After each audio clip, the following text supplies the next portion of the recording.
묵상 기도하십니다.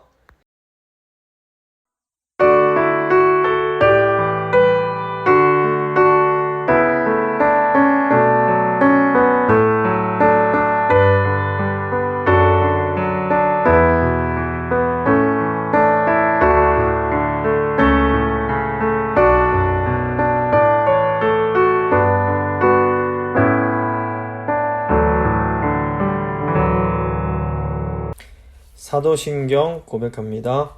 나는 전능하신 아버지 하나님, 천지의 창조주를 믿습니다. 나는 그의 유일하신 아들 우리 주 예수 그리스도를 믿습니다. 그는 성령으로 잉태되어 동정녀 마리아에게서 나시고 본디오 빌라도에게 고난을 받아 십자가에 못 박혀 죽으시고 장사된 지 사흘 만에 죽은 자 가운데서 다시 살아나셨으며 하늘에 오르시어 전능하신 아버지 하나님 우편에 앉아 계시다가 거기로부터 살아있는 자와 죽은 자를 심판하러 오십니다. 나는 성령을 믿으며 거룩한 공교회와 성도의 교제와 죄를 용서받는 것과 몸의 부활과 영생을 믿습니다. 아멘. 찬송가 71장입니다. 찬송가 71장 찬양하시겠습니다.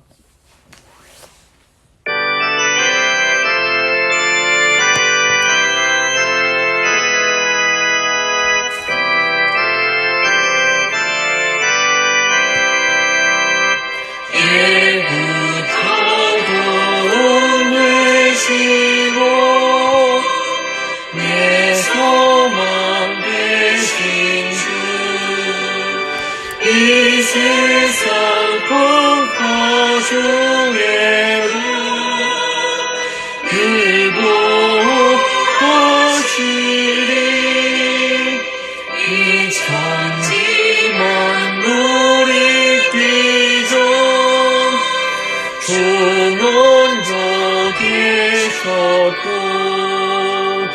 온 세상 만물 변해도 주변 없도록 주 앞에 천년만년이 한날과 같으니 이 세상 모든 일들이 다 잠시뿐이라 세월이 흘러가듯이 인생은 떠나니 이 인생 100년 살아도 꿈결과 같도다 때부터 도움 되시고 내 소망 되신 주 일평생 지나갈 동안 늘 보호하소서.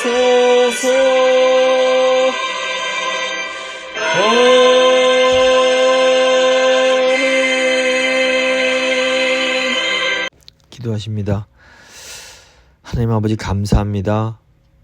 저희를 사랑하셔서 창세전에 저희를 선택하여 주시고 성령을 통해서 저희를 부르시고 저에게 믿음을 주사 예수 그리스도를 믿고 의지하게 하신 것 감사합니다. 오늘은 웨스트민스터 이 신문을 통해서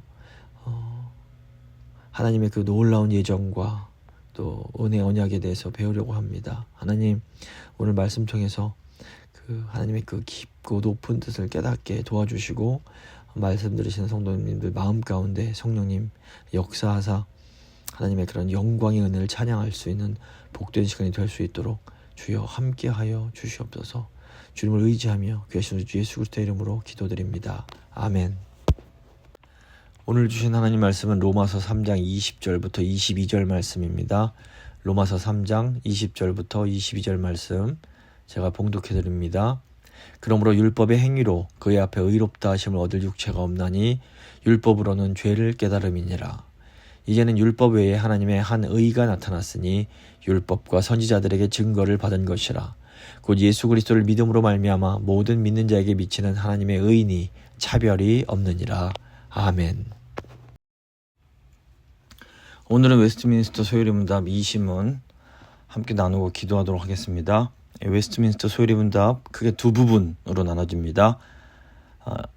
첫 부분은 1문에서 38문답까지로 우리가 믿어야 할 것이 무엇인지를 다룹니다.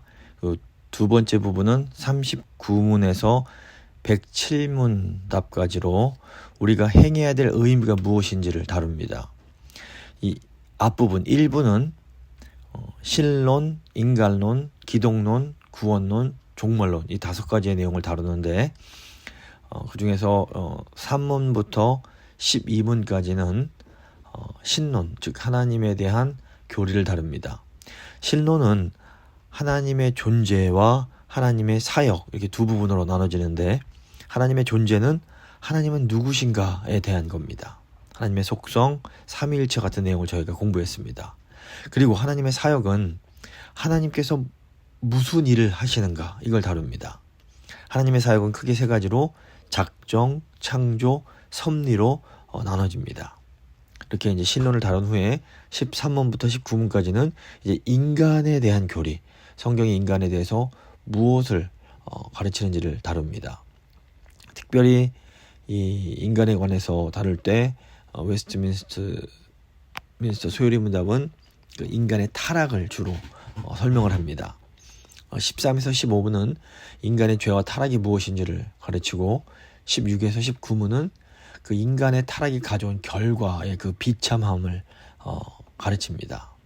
그리고 이제 오늘부터 공부할 20문부터 28문은 그리스도론, 그 예수 그리스도에 대한 내용이 되겠습니다. 이제 우리가 20문을 살펴보기 전에 먼저 좀 생각할 것이 있습니다.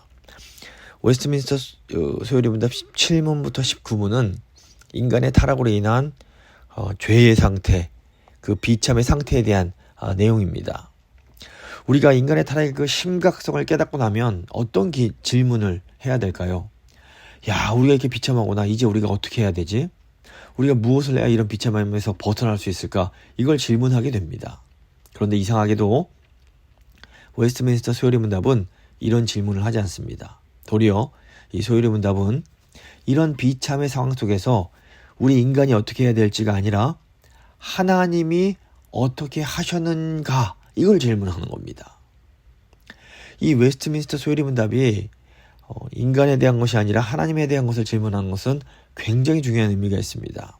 그것은 우리가 죄와 비참함에서 벗어나기 위해서 할 수 있는 것이 아무것도 없기 때문입니다. 오직 하나님만이 아무런 답도 없고 대안도 없는 우리를 위해서 무언가를 하실 수 있습니다. 이 구원이란 것은 전적으로 하나님이 주시는 겁니다.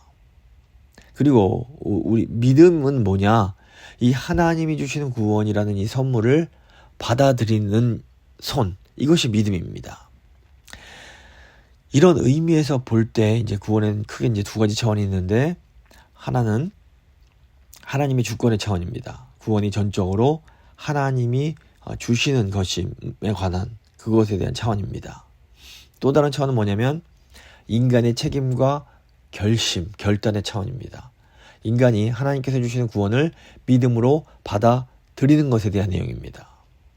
이 루터교나 감리교 경우에는 구원이 하나님의 주권인 것은 물론 당연히 믿습니다. 하지만 그래도 인간의 책임과 결단의 차원을 좀 더 강조하는 그런 경향이 있습니다. 하지만 개혁파, 장로교는 이 비참함 속에 있는 인간을 구원하시기 위해서 먼저 하나님이 무엇을 하셨는가를 강조합니다.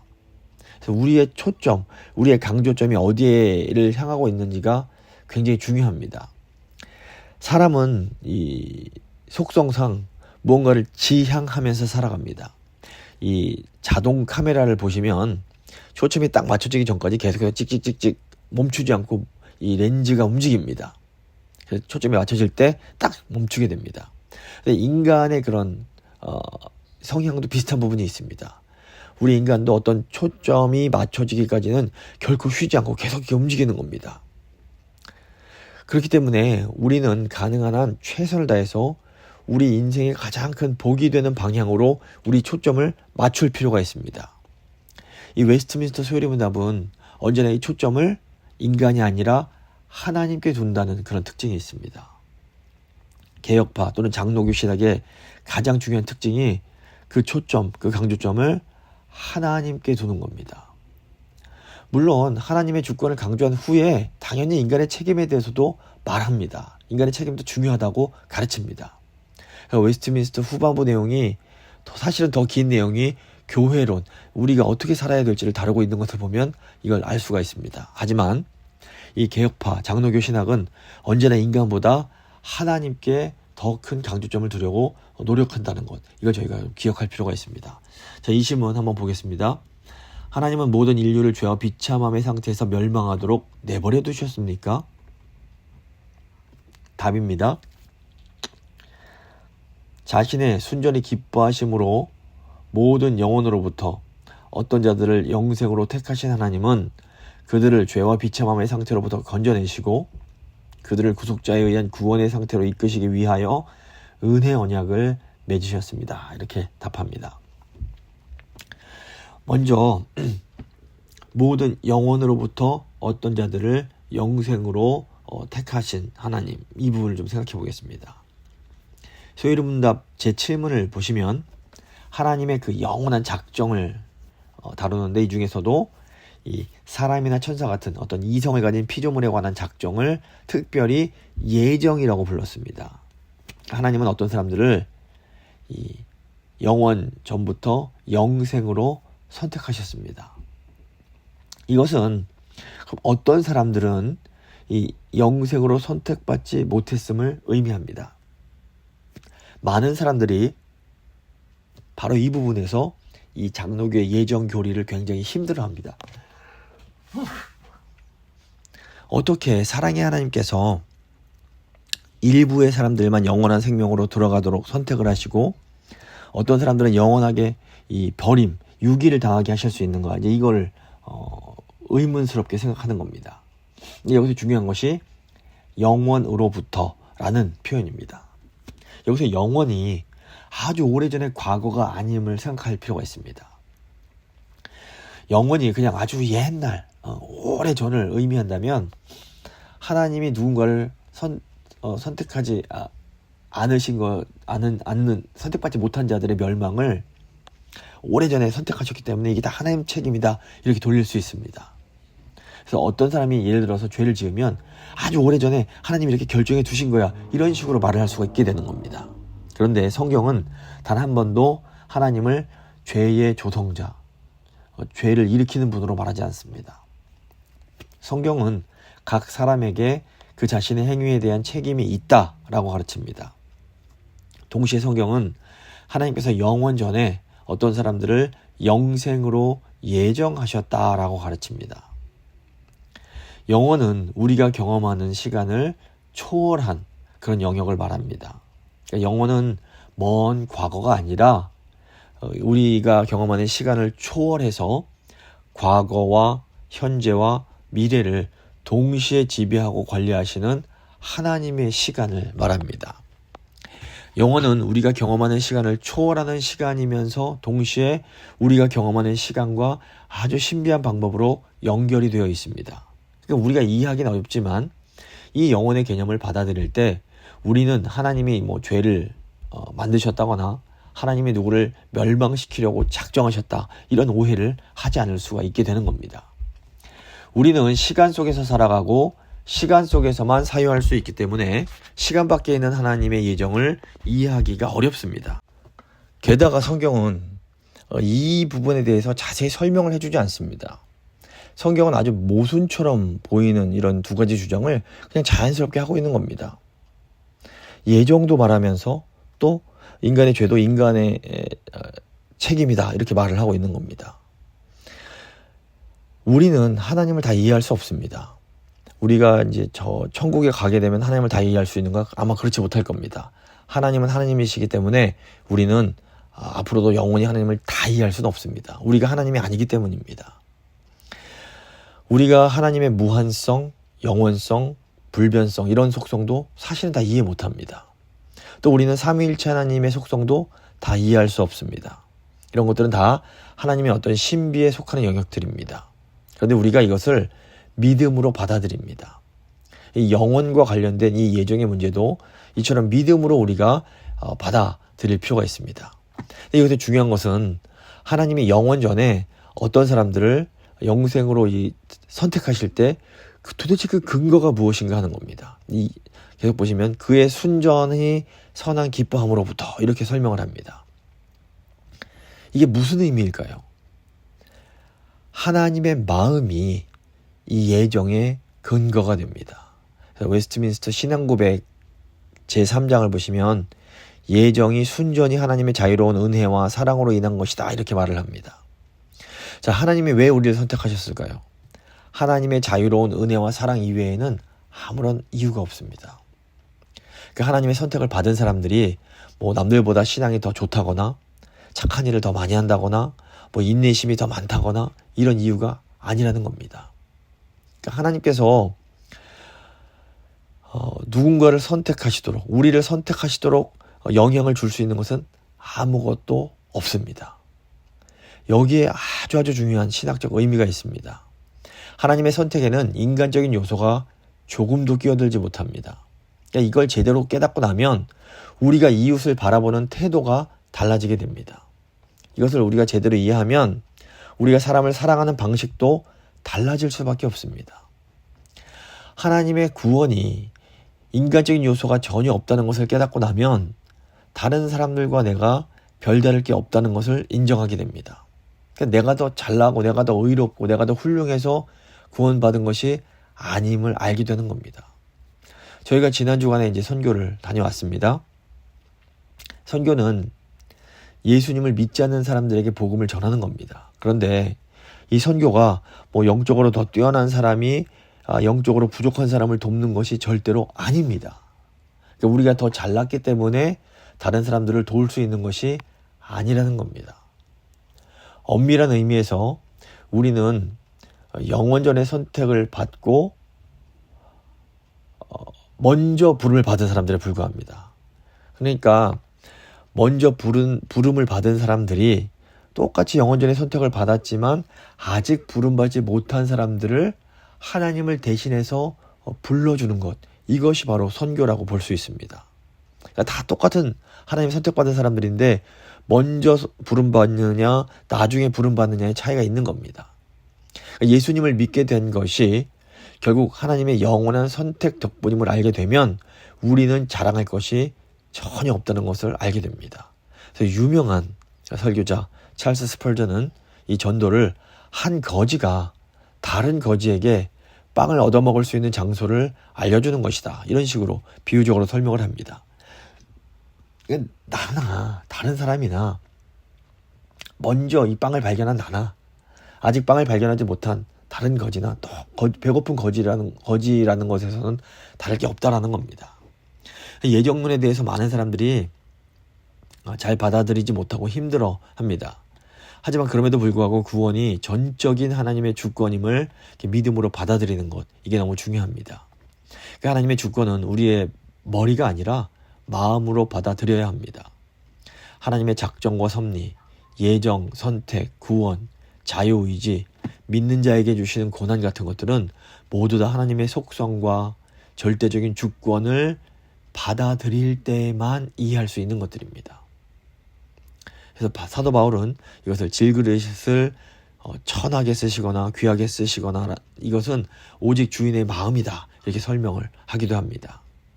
인간 중심적인 시각으로는 하나님이 창조하셨으면 귀하게 쓰셔야지 왜 누구는 귀하게 쓰고 누구는 불공평하게 버리시나, 이런 생각을 할 수 있는데 이건 잘못된 생각입니다. 더욱이 우리는 하나님 앞에서 어느 정도 실수를 해서 조금 실수한 게 아니라 철저하게 반역해서 원수가 된 상태이고 완전히 죽은 상태였습니다. 비유를 좀 들어보면 태평양 한복판에서 배가 침몰을 했습니다. 사람들이 빠져서 막 살려달라고 하고 있는데 다행히 옆을 지나던 배가 와서 몇 명을 이제 구조를 해줍니다. 이때 구조를 받은 사람들이 이 구조해준 그 사람에게 왜 다른 사람들은 구조하지 않느냐고 이렇게 화내거나 따질 수 없는 겁니다. 또 다른 예로 사형수들이 갇혀 있는 감옥이 있습니다. 근데 이 중에서 일부가 어떤 대통령 특사로 나가게 됩니다. 근데 이때 다른 사형수들이 왜 저 사형수는 내보내주고 우리는 안 내보내주느냐, 불평할 수 없는 겁니다. 이거 잘 생각해 보시면 그런 겁니다. 많은 사람들이 하나님의 예정을 인정하지 못하는 것은 이 자기들이 죄로 인해서 죽은 자들임을 깨닫지 못하기 때문입니다. 물론 인간적으로 생각하면 영생으로 택함받지 못한 사람들은 참 안타까운 것도 사실입니다. 그런 마음이 듭니다. 하지만 잘 생각해보면 우리가 다른 사람을 사랑하는 것보다 하나님이 그들을 훨씬 더 많이 사랑하십니다. 그리고 하나님의 그 정의, 공의의 관점에서 보면 죄인들이 형벌을 받는 것은 너무나 당연한 일입니다. 근데 그럼에도 불구하고 사실은 모두가 진노 가운데 죽음의 형벌을 받아야 마땅함에도 불구하고 하나님께서 당신의 선하고 기쁘신 뜻을 따라서 우리를 구원해 주신 겁니다. 이 신문 계속 보시면 죄와 비참함의 상태에서 건져내시고 구속자에 의한 구원의 상태로 이끄시기 위하여 우리를 구원하셨다는 겁니다. 하나님이 죄와 비참의 상태에 있는 인간을 선택하신 것은 우리를 구원의 상태로 이끄시기 위함입니다. 예수님께서 주시는 안식은 아담과 하와가 에덴 동산에서 과일 따먹고 동물들과 즐겁게 지내던 이런 시절로 돌아가는 게 아닙니다. 타락의 상태에서 구원을 받는 것은 하나님이 처음 인간을 창조하신 그 상태로 회복되는 차원 그 이상의 게 있다는 겁니다. 창세기 1장 보시면 6일 동안의 창조가 이 7일째의 안식을 통해서 완성이 됩니다. 이것은 이 창조의 목적이 바로 안식임을 의미합니다. 그래서 우리의 궁극적인 지향점은 이 땅에서의 노동이 아니라 그 하나님과 함께하는 삶 속에서 느끼는 안식에 있는 겁니다. 6일 동안은 세상 속에서 살고 7일째 되는 날에 이제 안식하면서 하나님과 교제 나누는 게 아니라는 겁니다. 사실은 7일 모두 하나님의 것입니다. 그래서 우리의 6일간의 삶이 주일의 예배와 교제를 통해서 아름답게 완성이 되는 것으로 우리가 이해를 해야 됩니다. 이런 의미에서 우리가 주일 성수도 좀 생각해 볼 수 있습니다. 우리가 주일을 거룩하게 지킵니다. 그러니까 우리가 주일을 거룩하게 지킨다라는 것은 우리의 삶의 초점을 하나님께로 향하는 아주 중요한 실천 중 하나입니다. 그래서 이 개혁파, 이 장로교는 주일 성수를 매우 귀하게 여기는 겁니다. 주일은 이 땅에서 영원한 안식을 보여주는 표상이자 샘플입니다. 영원한 안식이란 우리가 궁극적으로 가야 될 나라, 하나님과 얼굴과 얼굴을 마주대하면서 영원토록 함께 지내는 새하늘과 새 땅에서의 안식을 의미합니다. 주일에 하나님을 예배하며 성도들이 성령 안에서 교제하는 것은 이 천국에서의 삶을 보여주는 일종의 그 모델, 이 표지가 됩니다. 물론 이 땅의 교회와 또 이 땅에서의 주일은 완전할 수는 없습니다. 아직 우리에게는 연약한 모습들이 너무 많이 남아 있습니다. 하지만 비록 완전하지는 못해도 우리는 주일에 하나님께서 주시는 그런 행복을 경험해야 됩니다. 이런 하나님 나라의 체험을 통해서 우리는 하나님 나라의 그런 영광과 그 기쁨을, 그 영원한 천국을 약간이나마 맛볼 수 있게 되는 겁니다. 우리가 주일에 교회로 모여서 주일을 온전하게 쉬는 것은 내 삶의 지향점이 지금 이 땅에 있지 않고 항상 하나님의 나라를 소망하면서 살아간다는 것을 삶으로 인정하는 겁니다. 바로 이런 의미에서 주일을 지키는 것이 일종의 신앙의 고백이자 이미 천국 백성이 된 사람으로서의 실천이라고 볼 수 있습니다. 그래서 주일 성수는 하나님만이 나의 영원한 안식이자 지향점이십니다라는 신앙의 고백이 되는 겁니다. 자, 이제 마지막 부분 은혜의 언약을 살펴보겠습니다. 하나님은 은혜의 언약으로 돌아가셨습니다. 하나님이 영원전에 택한 사람들을 죄와 비참의 상태에서 건져내어 구원의 상태로 이끌기 위해서 택하신 방법, 이게 바로 은혜의 언약입니다. 하나님은 선택하신 자들과 은혜의 언약을 맺으십니다. 성경 보시면 두 가지의 언약이 있습니다. 하나는 행위 언약이고 다른 하나는 은혜 언약입니다. 그러니까 행위 언약은 인간이 타락하기 이전의 언약을 말합니다. 하나님은 본래 모든 인류를 대표하는 아담과 이 생명의 언약을 맺으셨습니다. 이 생명의 언약이 바로 은혜 언약입니다. 행위 언약입니다. 생명의 언약이 유지되는 조건이 인간이 하나님 말씀에 완전히 순종하는 거였습니다. 타락하기 이전의 인간은 하나님께 순종할 수 있는 능력이 있었던 겁니다. 하지만 인간은 스스로 불순종을 선택함으로 범죄하여 이 언약을 파기하고 타락에 이르게 됩니다. 타락으로 인해서 아담으로 대표되는 인간은 더 이상 하나님께 완전히 순종할 수 있는 능력을 상실하게 됩니다. 이제 인간은 무슨 행동을 해도 죄를 지을 수밖에 없는 그런 존재가 되어버렸습니다. 그래서 인간은 우리를 구원해줄 중보자가 반드시 필요해지게 됩니다. 하나님은 그래서 예수 그리스도를 통하여 이런 죄와 비참의 문제를 해결해 주신 겁니다. 그러니까 성자 하나님이신 예수 그리스도와 성령 하나님을 통해 구원을 성취하시고 또 적용하시겠다고 이 택한 자들과 맺으신 언약, 이게 바로 은혜 언약입니다. 중보자이신 예수 그리스도는 죄책과 전적인 부패의 문제를 해결하기 위해서 십자가에서 고난받으시고 죽으셨습니다. 이 죽음은 사람들의 죄값과 더러움을 대신 짊어지는 대속의 죽음이었습니다. 그러니까 하나님이 영원전에 택하신 사람들은 예수님께서 이 십자가 죽음으로 획득하신 구원을 믿고 받아들이는 사람들입니다. 그런데 죄로 인해서 오염된 사람들은 예수 그리스도의 이 죽음의 가치, 이게 얼마나 귀한 것인지를 알지 못합니다. 그래서 하나님께서 성령을 통해서 예수 그리스도를 알게 하시고 믿게 하시는 겁니다. 이 복음의 귀한 이것을 깨닫게 도와주시는 겁니다. 예수 그리스도가 십자가 죽음과 부활을 통해서 성취하신 이 구원을 성령을 통하여 택한 자들에게 적용해 주시는 겁니다. 그래서 행위 언약은 아담이 완전한 순종을 함으로써 영원한 생명을 누릴 수가 있는 언약이었습니다. 하지만 은혜 언약은 중보자이신 예수 그리스도를 믿음으로 영원한 생명을 누리게 되는 그런 언약인 겁니다. 그러니까 사람들이 종종 하는 오해가 뭐냐면 구약은 행위 언약이고 신약은 은혜 언약이라고 생각하는 겁니다. 근데 이건 완전히 틀린 생각이고 잘못된 겁니다. 행위 언약은 인간이 타락하기 이전에 하나님이 인간과 맺으신 언약입니다. 은혜 언약은 인간이 타락한 후에 하나님께서 인간과 맺어주신 언약입니다. 창세기 3장 이후에 주어진 모든 언약은 은혜 언약이라고 볼 수 있습니다. 그러니까 구약도 은혜 언약 아래에 있고 신약도 은혜 언약 아래에 있습니다. 구약과 신약이 차이가 있다면 구약 시대는 아직 중보자이신 그리스도가 오시기 이전이었고 신약 시대는 중보자이신 그리스도가 오신 이후라는 차이가 있는 겁니다. 하지만 구약 시대나 신약 시대 모두 예수 그리스도를 믿음으로 중보자이신 그리스도를 통해서 구원을 받는 것은 동일합니다. 자, 근데 구약 시대에는 예수님께서 오시기 전이었는데 어떻게 그리스도를 믿음으로 구원을 받을 수 있었을까요? 구약 시대에는 하나님께서 그리스도를 보내주시겠다는 약속을 해주셨습니다. 구약 시대에 택함 받은 사람들은 이 약속을 믿음으로 구원을 받았던 겁니다. 구약 시대에는 예수님께서 아직 십자가에서 돌아가시기 전이었습니다. 그런데 어떻게 하나님의 그런 죄 용서와 그 구원의 은혜가 임할 수 있었을까요?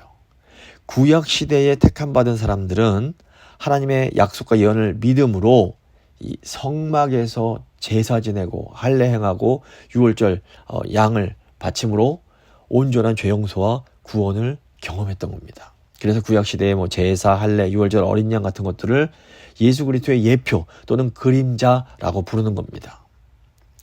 구약 시대에도 성령 하나님께서 택함 받은 사람들에게 믿음을 주셨습니다. 구약 시대에는 율법이 예수 그리스도를 예시하는 중심이 되었기 때문에 그래서 구약을 율법의 시대라고 부르는 겁니다. 율법 지켜서 구원받기 때문에 율법 시대가 아니라 율법이 예수 그리스도를 예시하는 중심이었기 때문에 율법의 시대가 되는 겁니다. 구약 시대에도 율법이 제시하는 하나님의 약속을 믿음으로 택자들은 구원을 받았습니다. 성자 하나님이 사람이 되어 오신 신약 시대에는 이 실체를 예시하던 어떤 약속이라든가 예언, 제사, 할례, 유월절, 양과 같은 예표와 규례들이 대부분 이렇게 이제 사라지게 됩니다. 예수님께서 구약을 성취하심으로써 이런 구약의 율법을 완성하셨기 때문입니다. 하지만 딱 두 가지 그런 규례, 성례가 남게 되는데 그것이 바로 예수 그리스도가 오셔서 고난받고 십자가에서 죽으시고 부활하신 것을 알리는 말씀의 선포와 성례입니다. 성례는 예수 그리스도의 피로 깨끗해지는 것을 나타내는 세례와 떡과 포도주로 예수 그리스도의 살과 피가 뜯기고 흘리는 것을 보여주는 성찬으로 구성됩니다.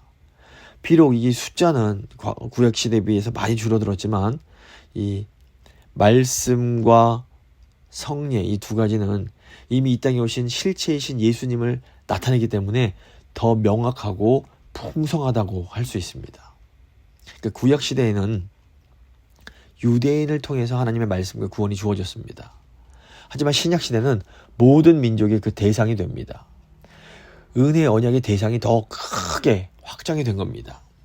신약 시대는 예수 그리스도가 우리의 구원을 위해서 하신 일이 중심이 되기 때문에 그래서 신약 시대를 복음 시대라고 부릅니다. 그러니까 타락 이후 인간에게 주어진 언약은 은혜의 언약 하나밖에 없습니다.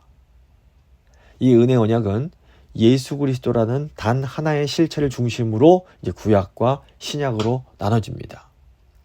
구약과 신약은 이제 다른 경륜 아래 있기는 하지만 하나의 동일한 은혜의 언약 아래 있음은 다른 게 없습니다. 신약의 복음은 구약의 율법보다 더 풍성하고 더 명확하고 더 큰 영적 효과를 모든 민족들에게 나타내 주는 겁니다. 좀 말씀을 정리해 보도록 하겠습니다. 오늘은 타락으로 인해 죄와 비참의 상태에 있는 인간을 구원하시는 하나님의 예정과 은혜 언약에 대한 내용을 나눴습니다. 예정은 하나님의 주권적 은혜입니다. 우리가 예정을 다 이해할 수 없습니다. 하지만 우리는 하나님의 온전하게 선하신 그 기뻐하심을 신뢰할 수 있기 때문에 이 하나님의 그 뜻을 받아들일 수 있습니다. 타락 이후의 언약은 모두 은혜 언약입니다. 구약과 신약 모두 은혜 언약 아래에 있습니다. 은혜 언약의 실체는 예수 그리스도이십니다. 모든 하나님의 백성들은 중보자이신 예수 그리스도의 사역에 의하여 그리고 이 예수 그리스도를 믿음을 통하여 구원을 받게 됩니다. 창세 전에 우리를 예정하시고 성령을 통해서 우리에게 믿음을 주사 예수 그리스도를 믿음으로 구원받게 하신 이 하나님의 은혜에 감사하면서 잠시 하나님 감사합니다. 이 은혜를 저희가 정말 기뻐합니다. 한번 잠시 기도하도록 하겠습니다.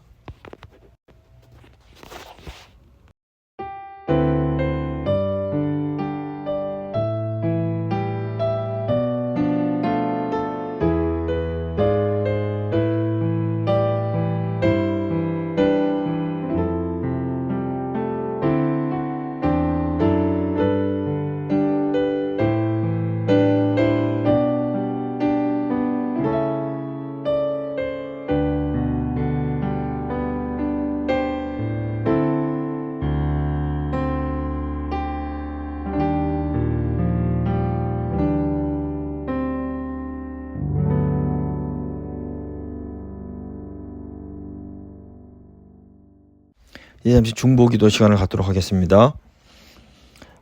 하나님 은혜로 저희 교회에서 지난 주간에 이 멕시코 선교 사역을 잘 마치고 돌아왔습니다. 이 모든 것을 허락하신 하나님께 감사드리면서 앞으로도 저희 교회 모든 교인들이 선교적인 삶을 잘 살아가고 계속해서 이 선교적 사명을 감당할 수 있게 해달라고 하나님 앞에 감사하는 마음으로 잠시 기도하도록 하겠습니다.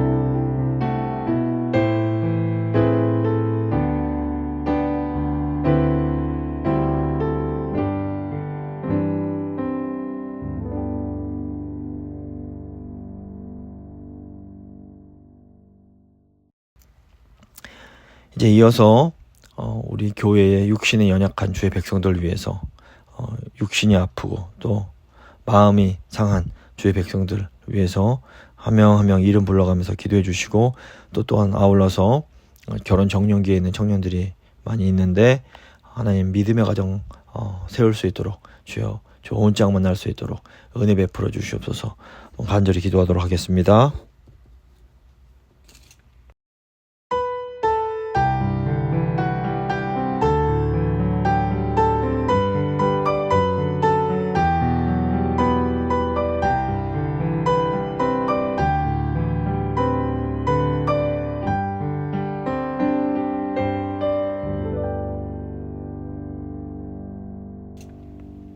이제 마지막으로 전 세계 교회를 위해서 기도하겠습니다.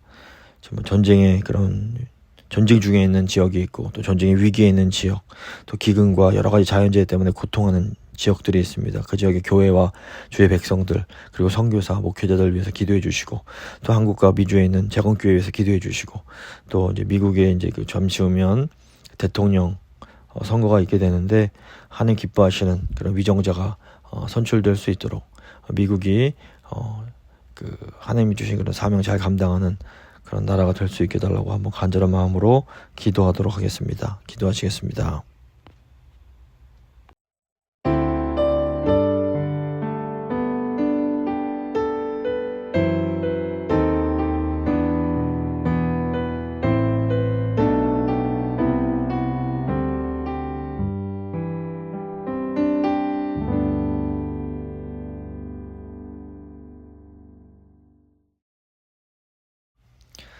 살아계신 하나님 감사합니다. 오늘 또 이 웨스트민스터 소요리 문답 통해서 하나님의 그 위대하신 그런 예정과 경륜을 생각합니다. 하나님, 저희는 하나님의 그 크심과 그 높으심을 다 이해할 수 없습니다. 하지만 하나님이 너무나 선하신 분이고 하나님의 기뻐하시는 뜻이 완전한 것임을 저희가 신뢰합니다. 그러므로 저희가 하나님의 그 예정을 기쁨으로 받아들입니다. 주님을 찬양합니다.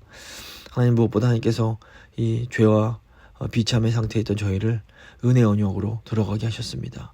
예수 그리스도를 보내주시고 성령을 통해서 우리 주님을 믿게 하심으로 아버지 하나님 백성 되게 하셨습니다. 이 은혜가 크고 큰데 저희가 이 은혜를 언제나 잊지 않고 살아갈 수 있도록 늘 감사하며 살아갈 수 있도록 주여 도와주시옵소서. 저희 교회가 무사히 선교를 마치게 하신 거 감사합니다. 처음 이제 시작이 오니 앞으로도 이 선교가 더 왕성해지고 풍성해질 수 있도록 또 이것을 통해서 더 많은 사람들이 하나님의 복음을 알게 되고 구원을 얻게 되는 일들이 계속될 수 있도록 또 저희 교회도 이 선교로 인한 그 영적인 풍성함이 계속될 수 있도록 주여 함께하여 주시옵소서. 저희 교회 육신이 연약한 주의 백성들 주께서 은혜 베풀어 주시고 강건하게 하시고 특별히 마음 상한 주의 백성들 아버지 치유하여 주시고 예수님의 그 사랑으로 아버지 그 마음을 아버지 만져주시기를 간절히 원합니다. 또 아버지 결혼 정년기에는 주의 백성들 아버지 좋은 가정이 이룰 수 있도록 아버지 은혜 베풀어 주시기 원합니다. 아버지 세상을 둘러보면 참 가슴 아픈 일이 너무나 많습니다. 전쟁으로 인해서 고통받는 지역들이 있고 기근으로 인해서 자연재해로 인해서 힘들어하는 지역이 너무나 많이 있습니다. 그 지역의 주의 백성들 주님 긍휼히 여기시고 아버지 그 지역에 사역하는 선교사나 또 목회자님들 위해서 아버지 주님 기도하오니 주님 은혜 베푸시고 그 모든 필요한 것들을 공급하시고 무엇보다 성령으로 충만하게 하사 그런 모든 것들을 능히 이겨낼 수 있는 믿음을 더하여 주시옵소서. 또 특별히 아버지 이 나라를 위해서 기도합니다. 아버지 때가 악합니다. 주님 주께서 높은 권세자들을 위해서 기도하라고 하셨사오니 주님 저희가 정말 간구합니다. 하나님 뜻에 맞는 좋은 지도자들이 선출될 수 있도록 도와주시고 또 아버지 정말 미국이 처음에 복음 가운데 세워진 나라인데 주님 정말 이 시대적 삶을 감당하는 그런 제 역할을 감당할 줄 아는 그런 이 나라가 될 수 있도록 주여 함께하여 주시옵소서. 주님께 모든 것 의탁하며 귀하신 우리 주 예수 그리스도의 이름으로 기도드립니다. 아멘. 찬송가 265장입니다. 찬송가 265장 찬양하시겠습니다.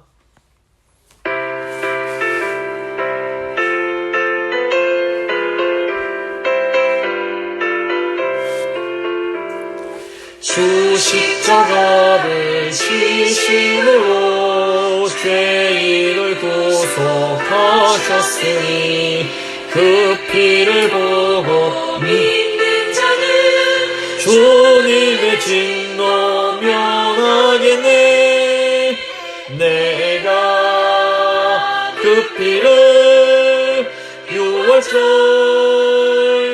양의 피를 볼 때에 내가 널 넘어서 가리라. 흉악한 죄인 괴수라도 예수는 능히 구원하네. 온몸을 피에 담글 때에 주님의 진노 면하겠네.